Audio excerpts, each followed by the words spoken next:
thank you everyone for joining us tonight for this online program of the American Writers Museum. My name is Allison Sansoni, and I'm the program director at the AWM. Tonight's program is the latest in the Jean and John Rowe series, My America, held in conjunction with the exhibit of the same name that can be seen at my-america.org.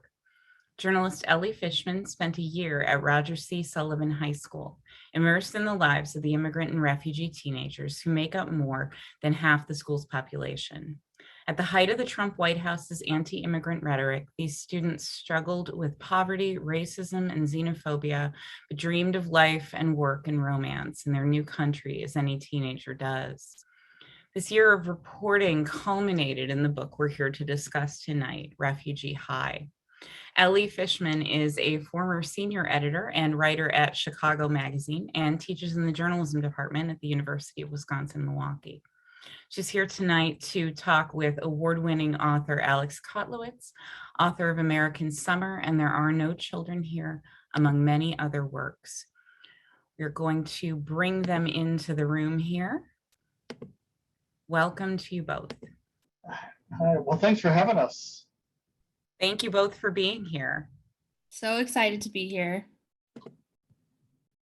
Elly, first of all, congratulations. This is, the launch is, as I tell fellow writers at this point, it's kind of at the hands of the gods. So you just have to sit back and enjoy the ride. But I got to start by saying how much I love this book. It's, it's just, I feel like it's such a book for this moment in time. I mean, it's this beautiful tapestry of stories of these kids at Sullivan High School, each of them trying to find their place, to find a home, but really in the end, trying to find connections, which I think is what we're all trying to find in this moment. And given their own backstories, which we'll talk about, I just sort of, you can't help but sort of admire their tenacity and fortitude. I don't know, I found it actually a very hopeful book in the end. But I want to start by talking a little bit about Sullivan and what drew you there. I mean, it's this amazing place. I mean, 35 different countries represented there. When you mentioned that they call it, the nickname is the Google Translate School, right? That's the nickname. And maybe you could talk a little bit about sort of what brought you to this school to begin with. Yeah, well, I'm so excited to be here, and I can't see everyone, but I want to thank everyone for being here with me tonight. This is my first book, so yeah, it's a very exciting moment for me, and it's been many years in the making because this project started back in 2017, actually, and it all began when Trump was inaugurated in January 2017, and like so many people, I was feeling pretty hopeless and upset and paying attention to the news. And of course, one of the first things Trump did when he entered office was announce this travel ban from 7 majority Muslim countries. And I went to a protest to protest the news. And on my way, riding the Blue Line to the airport at O'Hare, I was surrounded by people holding signs that said, no Trump, no KKK, no fascist USA. And, just this kind of amazing energy, even on the train before we even got to the airport. And then once I arrived at the airport, there were thousands of people there chanting together and coming together as a community on behalf of these refugee families. And I wondered, who are these families on the other side of the wall who are stuck in immigration right now, and where do they land in Chicago? And I am someone who grew up in Chicago. I grew up in Hyde Park. I feel like I, have spent a lot of my life trying to understand the city better. And that was actually a question I had never asked myself before. And I thought, oh, if I'm asking this question, I bet a lot of people are asking this question too. And I have, without even realizing it, written about young people quite a bit in my career. I've been drawn to young people. I love how they think about the world. And like you said, they're full of hope, which is a really beautiful thing to witness. And so I wondered, where do young refugees land? And I was pretty quickly pointed towards Sullivan in Rogers Park. And I cold called the front office, and Chad Adams, the principal, invited me to come see his school. And when I walked in the doors, I was completely in awe. You know, I like I said, I grew up here. I went to high school here. I've been in many Chicago high schools, public and private, and I'd never stepped inside a building like that before. And I knew there was a story that I wanted to tell. Yeah, and of course I knew Chad from Harper High when I was there doing the series for This American Life. He was the assistant principal then, and you know, one of the things that struck me about Chad, and it certainly comes across in your book, is he's this deeply empathic man. And it's interesting. I mean, let's start by talking about him because his own story is interesting in that he, you know, he was at Harper High during a really difficult time when there was a period there in a year when 29 current and former students were shot, 7 of them killed. And as you write in the book, he was suffering from trauma. And he comes to Sullivan, which had its own difficulties.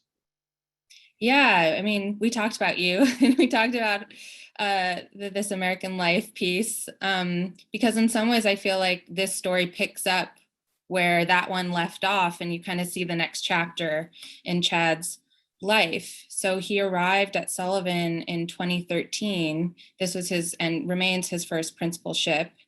And as you said, I think it was only once he left his job at Harper and arrived at Sullivan that he realized the impact of what he'd witnessed and the fact that he was really struggling with PTSD himself. I mean, he had lost so many students to gun violence and hadn't really processed it. And I think that made him a really incredible and unique leader for a place like Sullivan, because he really understands what it means to live with trauma, to work through trauma, and to be in an educational space, you know, balancing both these kind of personal hurts and the desire to learn. And I think he recognized himself in these kids. And that's something he says, you know, that they were a group of kids that he noticed as soon as he walked in the door on his very first day. And he decided that Sullivan should be the school for them, and really made that the mission for Sullivan starting back in 2013.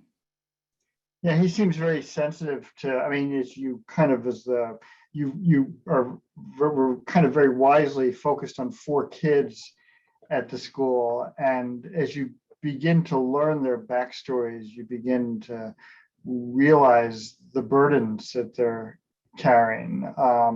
And one of the things that you do really nicely, I think, is we get to know the kids for who they are before we learn about their histories. And I feel like that's really important. So they're not defined by their past and not defined by their trauma.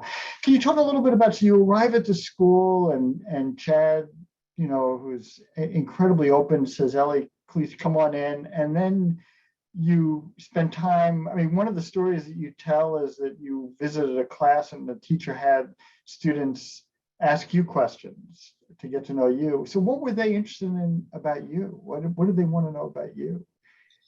Yeah, it's a good question. Well, just to dovetail on something that you said, you know, the way I introduce the kids is also in the book, who they are that day, who, you know, how they're moving through the schools, also how I approached my reporting. It felt really important to understand kind of who they were at Sullivan, in addition to the lives that they fled and their flight stories as well. And so I wanted to come in and remain really open. And part of that was making sure that the kids felt like they had agency and they could ask me questions and it could be a conversation. So when I first started reporting, which actually began with a story for Chicago Magazine back in 2017, I was introduced to Sarah Quintens, who is a main character in the book as well. And she was teaching ELL English language learner English at the time. And it was very clear to me that her room was like the nucleus for the EL program. And there were always kids coming in and out. It felt like a den in many ways.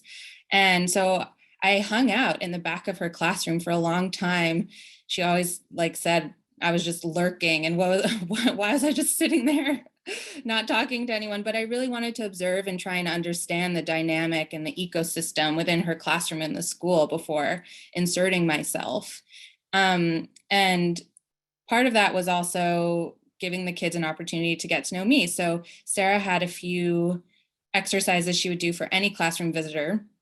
One was called the hot seat, where I was put in a chair in the front of the room with a big box of candy, and students were encouraged to ask me any questions they want, and in response, I would answer and throw them a piece of candy. So, the things they wanted to know is where was I from?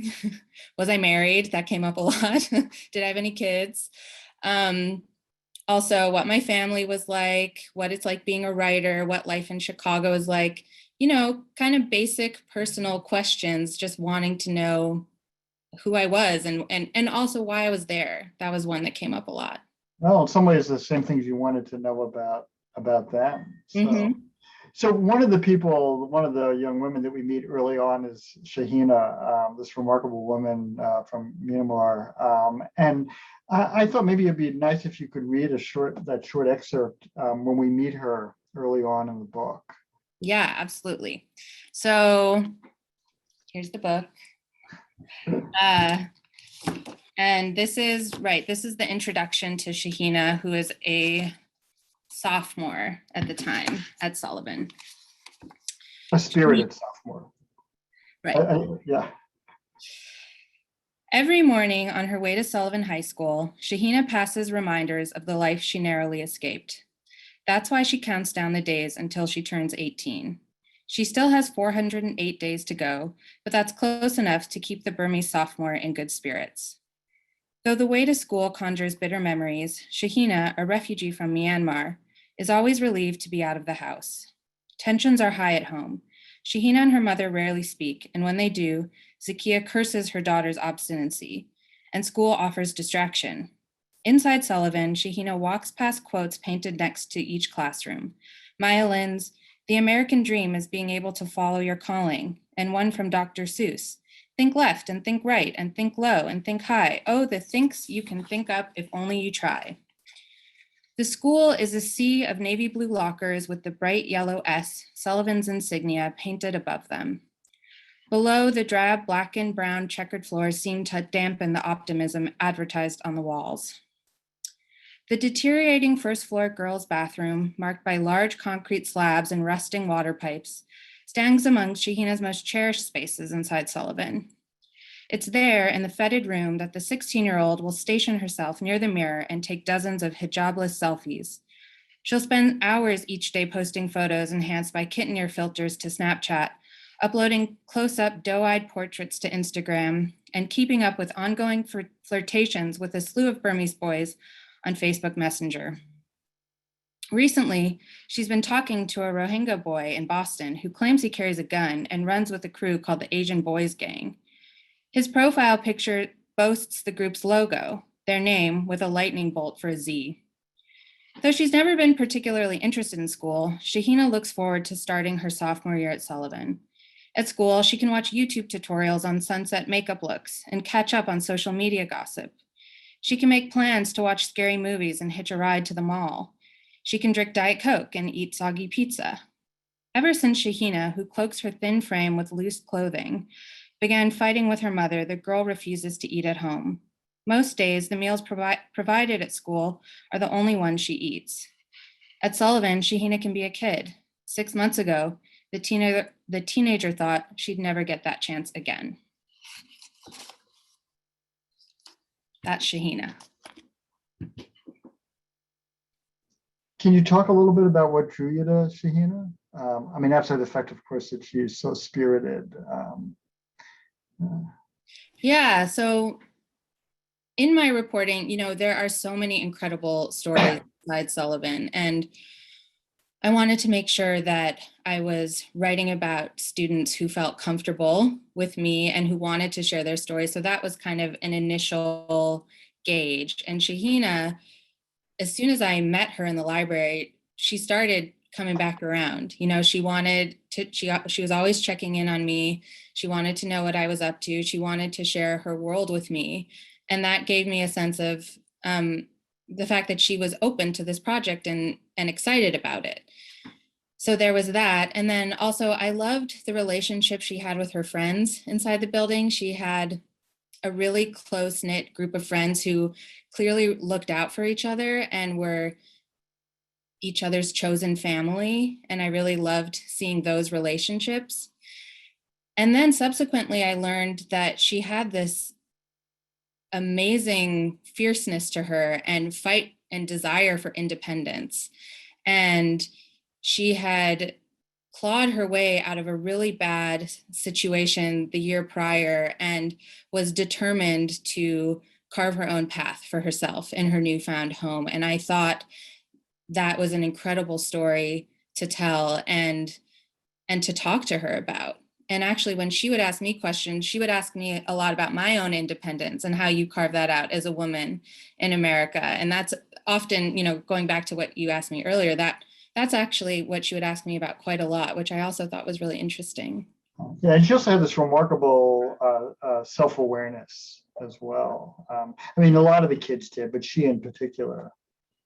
Yeah, absolutely. And did you get to know her family? I did. So she lives with her mother and her stepfather and 3 younger siblings. And actually, I spent time with all of the kids' families. That was really important to me. You know, teenagers, I would say universally, don't always get along with their parents or don't always think their parents are making the right choices. It's certainly, you know, something I remember feeling sometimes, not all the time, to my mom and dad.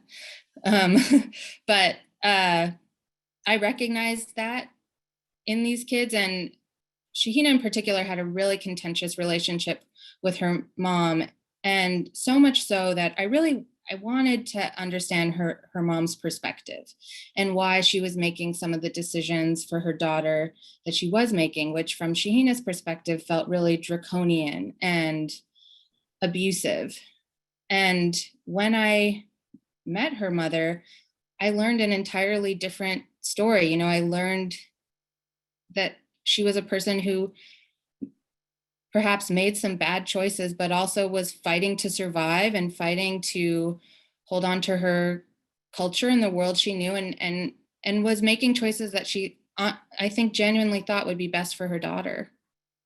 And you sort of see with each of the kids how important family is and also how complicated it is. I mean, I think about the story of Alejandro from Guatemala and who comes here fleeing the gangs and is eager to see his dad, who he hasn't seen in quite a number of years. And it's not so much that they don't get along, it's that they have nothing to talk about, that there's no connection, and you just sense that disappointment in him as he, you know, is so yearning to be close to his dad and can't find that connection. And of course, his story in this book, I mean, you're kind of on tenterhooks, is that, you know, he's trying to get political asylum here, which is not an easy process in this country, and also a very whimsical one as well.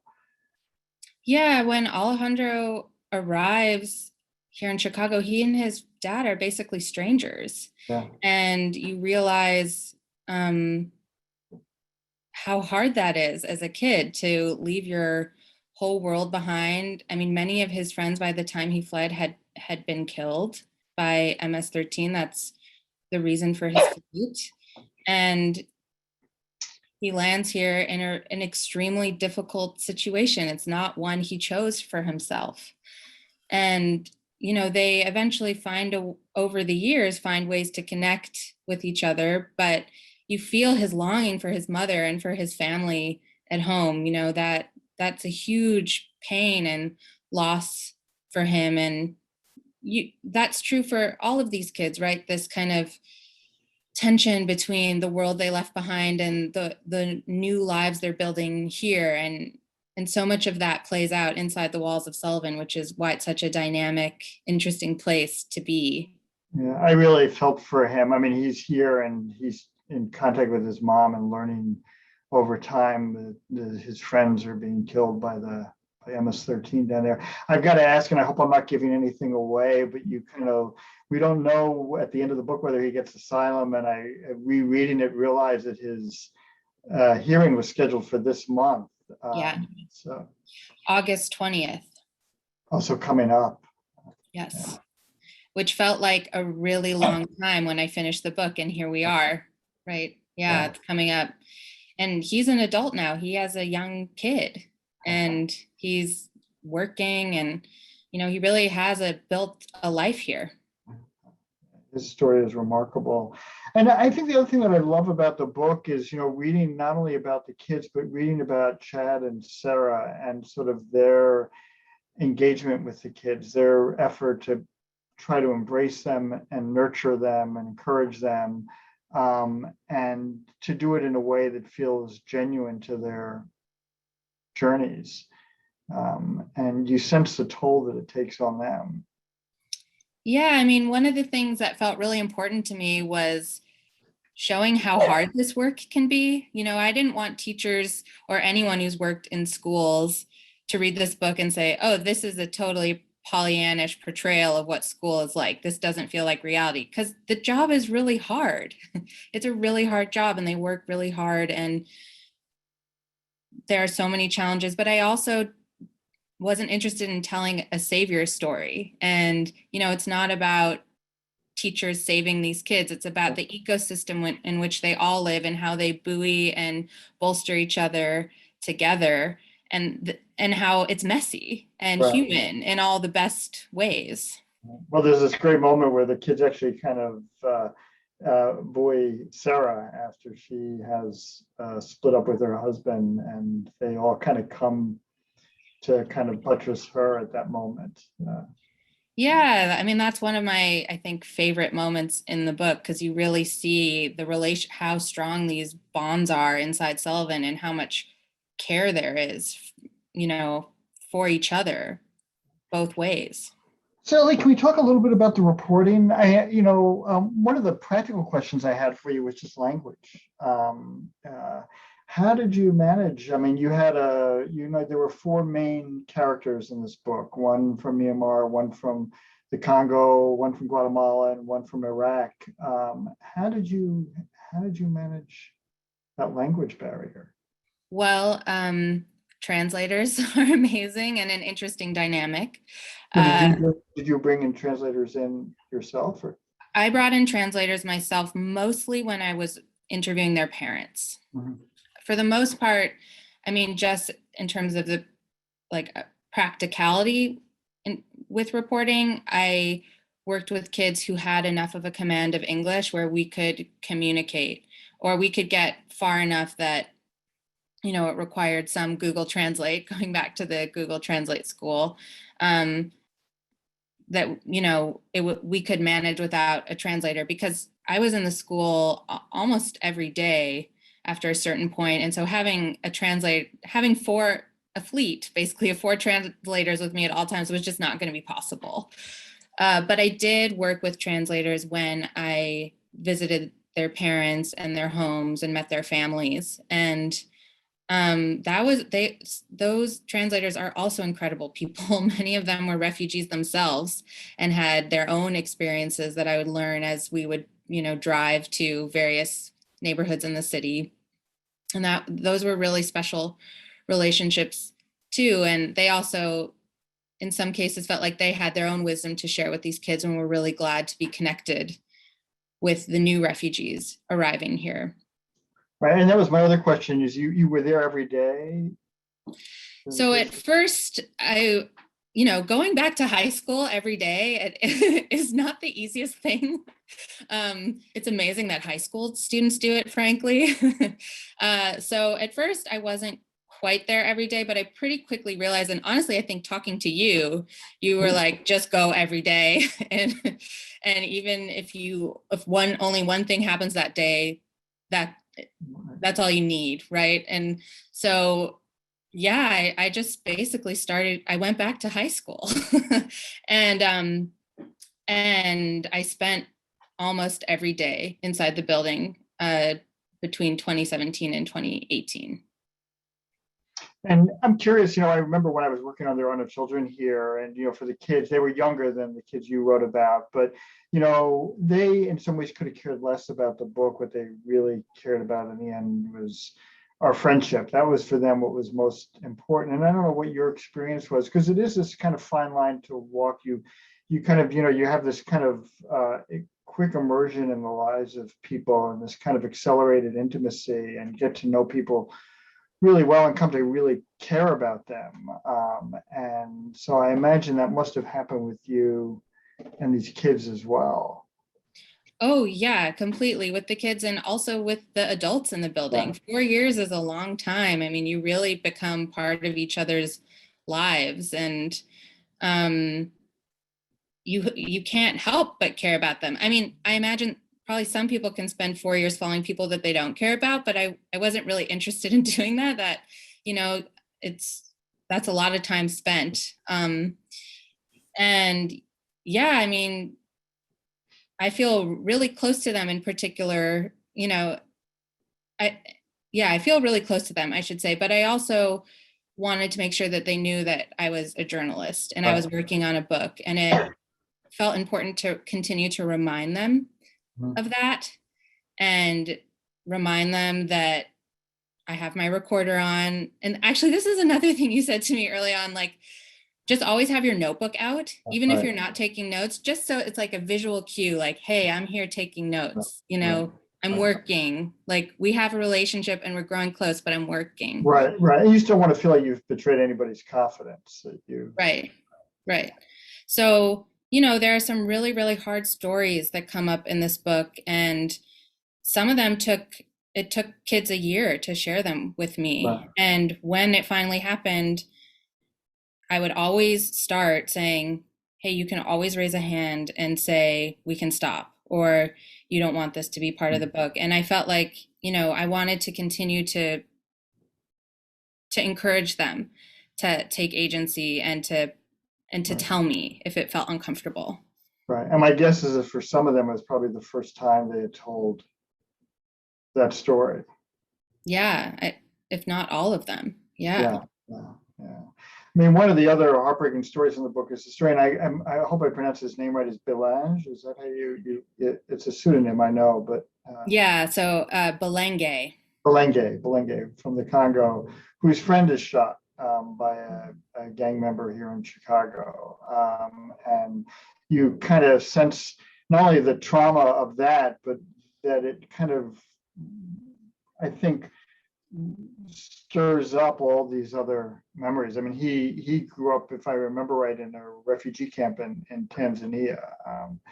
And there's that moment where he's with a counselor, and the counselor's trying to help him develop methods to deal with his stress, and having trouble because he can't find in Google Translate what would actually translate for anxiety, for example.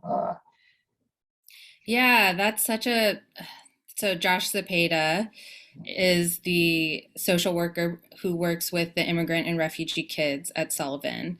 And that's such an amazing moment because, I mean, first of all, you just see Josh at work doing what he does so well, connecting with the kids in these really special ways. But there are also so many other layers going on. You realize the kind of cultural gulf in how we think about trauma and anxiety. And in some ways, it wasn't a concept that Belenge was familiar with at all. It's not a language that is shared at home, the language of PTSD or trauma or anxiety. And so it's introducing a whole concept, let alone words, a kind of understanding of who you are and how you move through the world.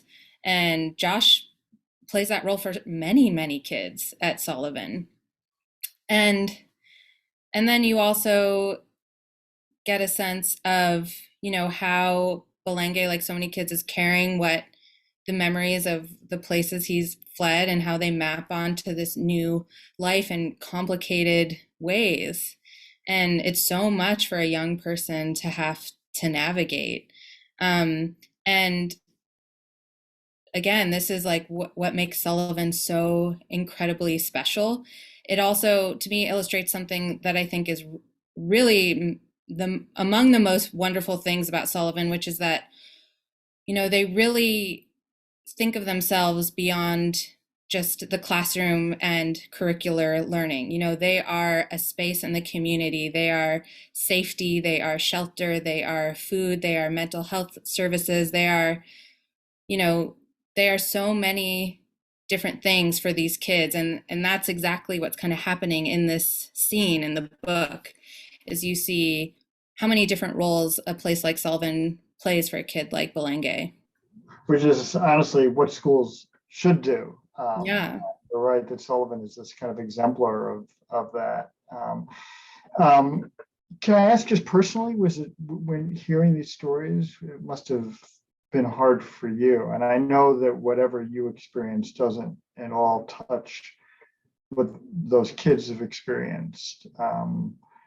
But I'm wondering sort of how you grappled with these stories as you heard them. Yeah, absolutely. I mean, it's painful to sit and listen to these kids and their families share these stories, and you carry it with you. I'd carry it for days on end. It kind of imprints on you in a way that you don't shake. And no matter how many stories you write, and I mean, you're more familiar than probably anyone with this, that you still carry that stuff in your marrow. And um, I had I had a really wonderful research assistant who helped me with some of the transcription. And I remember I kind of handed her all these tapes, and she called me saying, "Oh, this is so hard. I wasn't prepared to listen to all of these stories." And we had a really long conversation about what it means to kind of bear witness and how you navigate through that. And one of the things I realized in that conversation was I was also getting to see these kids be kids at Sullivan. I got to see them, like in the excerpt I read, gather in the cafeteria and watch YouTube and learn viral dances and be totally silly and flirt and play pranks on each other. And that was, in some ways a counterbalance Right. to this other part of the reporting, and so important in understanding who they are. It's a fuller, more nuanced, more human picture, which is always what I wanted to tell. But yeah, those isolated moments and listening to those stories is really harrowing and heartbreaking. Right. Absolutely. And again, I think it's one of the beauties of the book that you did do so well, is that the kids end up coming across as these kind of full, rich, complicated human beings. Not the way their past obviously has shaped them, but it doesn't necessarily define them. And there are these moments of joy and celebration. I mean, one of my favorite scenes is you mentioned, is when they're there. I think it's probably the one you're referring to, when they're distributing clothes and other items in the library, and they start listening to different songs and dance to it. So. Yeah, it's they're teenagers in the way all teenagers are, right? They all know every single word to the latest BTS K-pop hits. Like I swear K-pop is the great unifier. I believe that more than ever after reporting this book.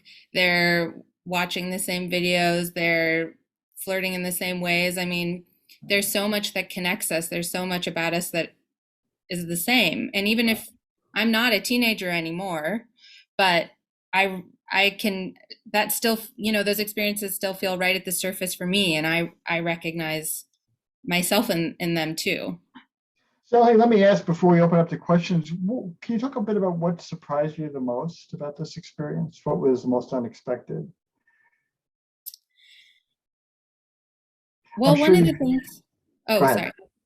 Go I was just ahead. going to say, and this is more kind of outside the building, but the time I spent with these families, visiting their homes, how generous they always were to me. You know, no matter how little they had, they always made me an enormous meal, like enough food for 20 people. And they would say, "Oh, I thought your husband was coming." But even if my husband came and he can eat, there was enough food for, you know, a full room, a feast for a full room of people.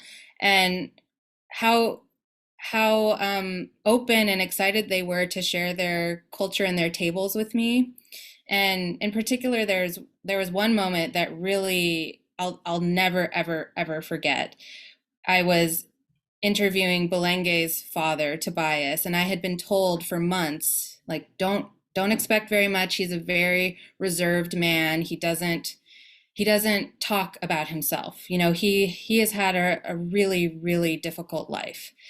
And I went in expecting, I had a translator, but I was expecting that we maybe would talk for 10 minutes and we would go, and that would be it, you know, because I'm not interested in pushing people to share beyond what they're comfortable sharing. And when I arrived, he had invited close to 10 men from his church, all from the Congo, to sit and share their stories with me.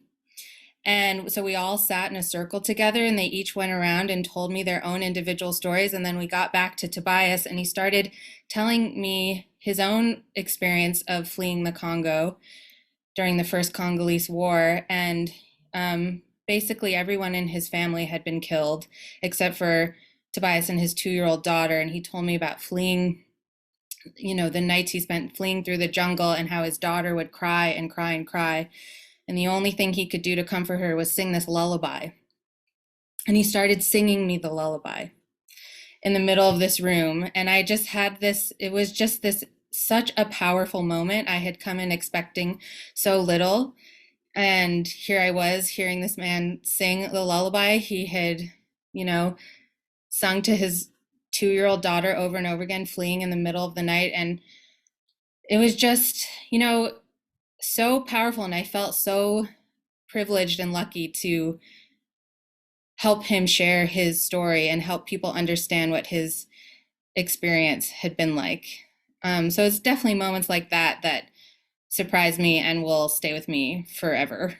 It reminds me of something that Tim O'Brien wrote, which is that stories can save us. And that's sort of what it sounds like for Tobias, that you know, the ability to finally share his stories, I'm sure, gave him some catharsis or comfort. I mean, it doesn't erase those memories, but it does.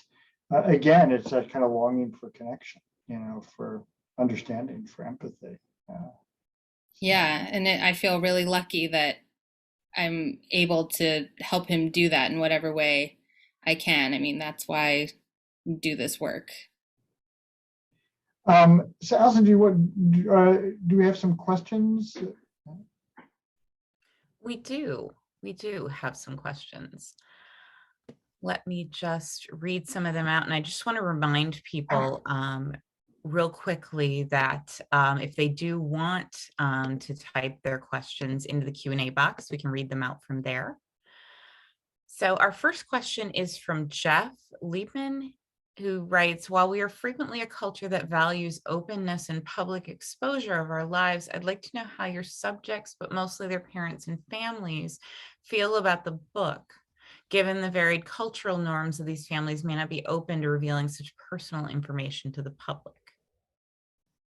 Yeah, it's a really good question. I mean, I tried to be as clear as possible the entire time I was reporting to make sure they understood what it means to be part of a book. I shared work that I had written before. This is my first book, so I didn't have a book of my own to share, but I showed them other books and talked about what it would mean. I also decided very early on that I was going to change everyone's name, and I think that offered some comfort to these families as well. But honestly, as I was saying with Tobias, I went in many of these cases expecting families to be far more hesitant and resistant to sharing their stories than they were. And, you know, when I did encounter families who were hesitant, that told me that they were not the family I should follow up with for the book. I wasn't interested in pushing anyone to be part of it if they didn't want to be part of it. And I think for many of these young people and their families, there was power in sharing their experience. And that was really moving and beautiful to me. Jeff also had a question about plans for translations of the book. Well, I would love for it to be translated. I'm not really I would love to have it translated into the languages represented in the book, but also as many languages as possible. I hope that does happen. Our next One of the things I'm question. just going to say I love about the cover, if you can see, is it's translated, the title is translated into all these different languages. Yeah, and that's actually many of those translations are the kids' handwritings themselves. Is that right? Oh. Yeah. So I had them write it out, and then we took pictures of it and put it on the cover, which I think is sort of a nice gesture and representation of the school. Our next question is from Dory Rand, who wants to know, how did your experience in getting to know these kids and writing this book affect your view of American public policy towards refugees and about America as a melting pot? Well, I started this book in a really difficult time when the rhetoric was so phobic and so awful. And I didn't know who would be president when the book came out. So I wanted to write a book that felt like it showed the humanity and celebrated the stories of these kids, no matter sort of what the political moment, no matter what political moment we were in. I think for me, putting the kids front and center was most important because it shows what we share, and it shows how important they are to our communities and to this country. And certainly under the Trump administration, how wrong that rhetoric was. And so, so many of the headlines boil down to data points or numbers, and I wanted to offer a counterpoint to that, which was really lives lived on the ground in a very kind of intimate, focused lens on who these people are. Question from Elisa Stanfield, who says, I graduated from Sullivan in 1980, and even back then it was a very diverse student body. How did you initially find out about the school and decide to write the book?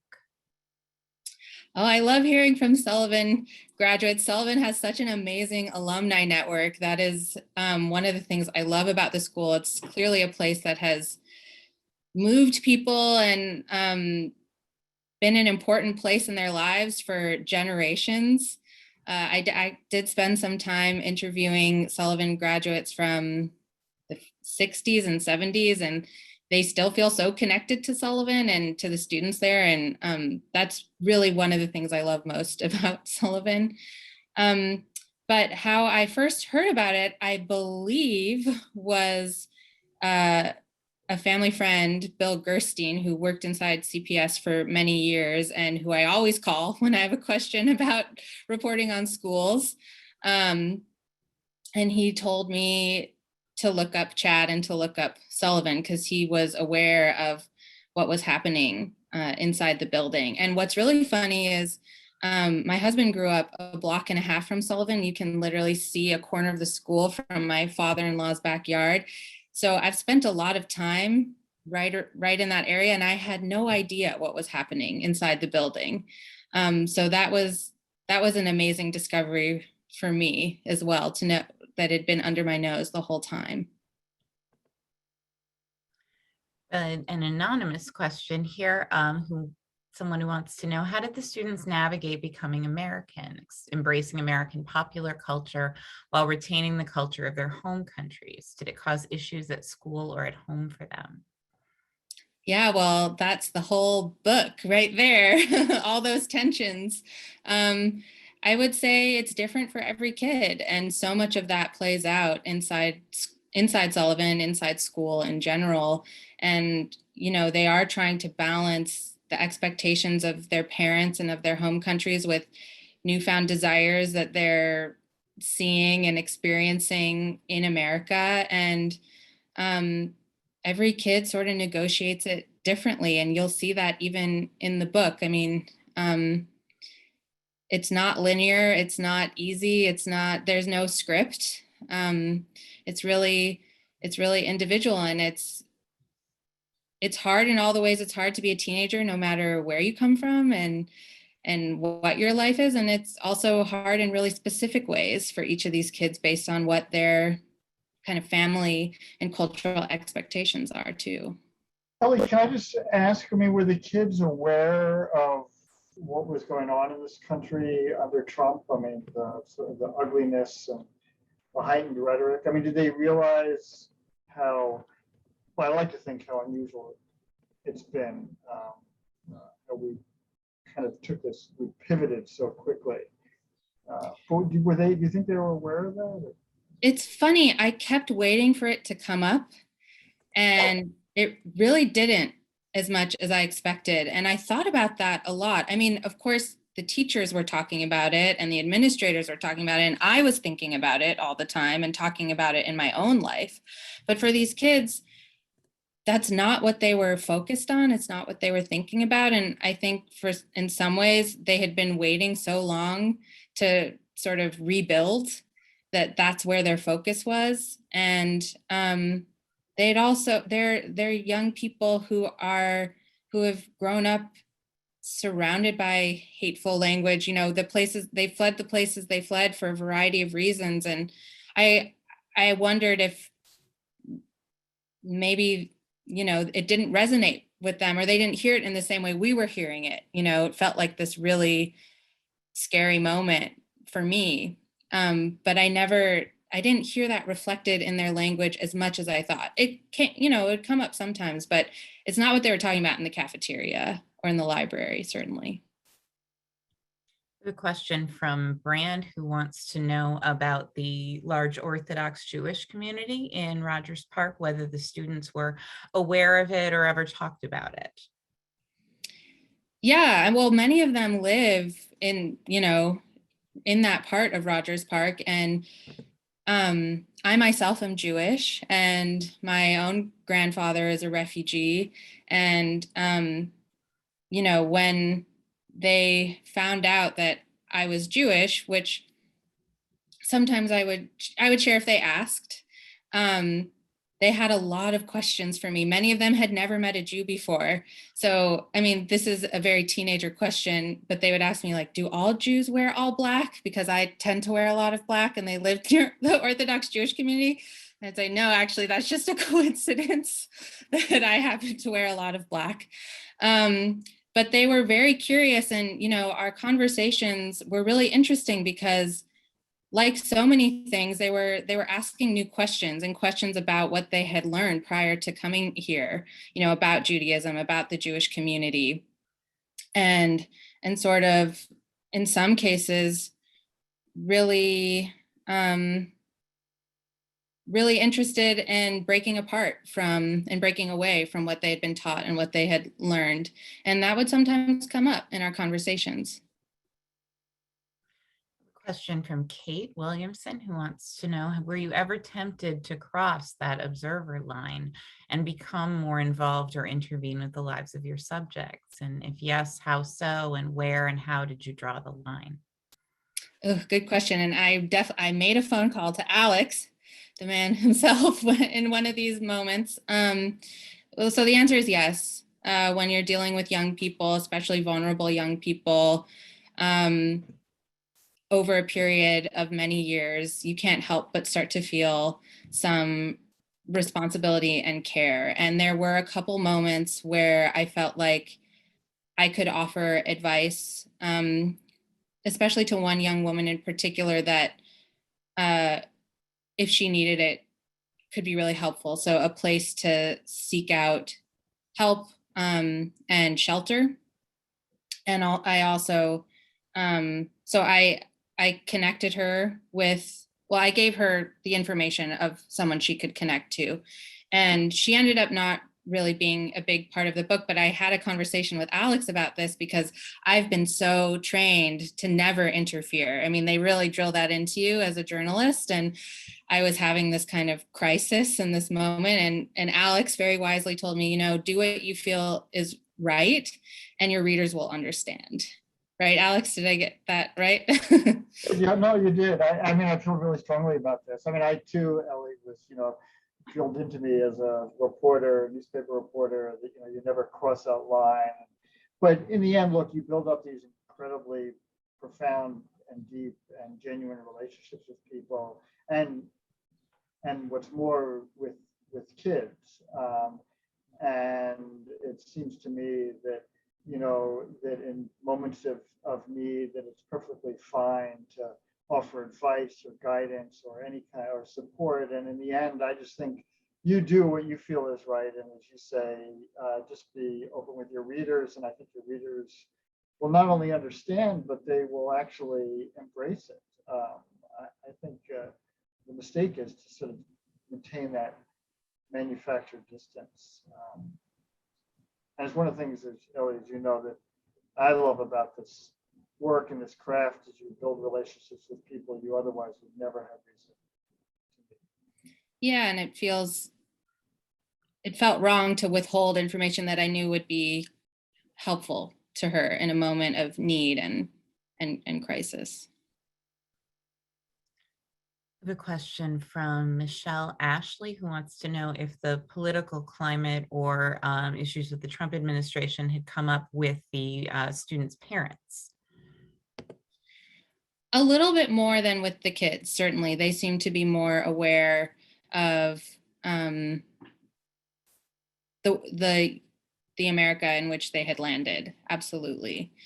But one of the things that I loved both about the kids and in many cases with their parents is they're so forward looking. It's just about how they're going to build their life here and how their kids need to get an education and go to college. And that took precedent over anything else. And that's really where they always wanted to take the conversation more than any kind of policy or rhetoric that was coming over the airwaves. And, when you read the book, you'll notice that Trump comes up very few times, like less than 5, I think, even fewer than that. And that was a very purposeful choice that I made because this story to me feels so much bigger than those 4 years. And, it's the stories of these kids and their families, they're part of the American story. And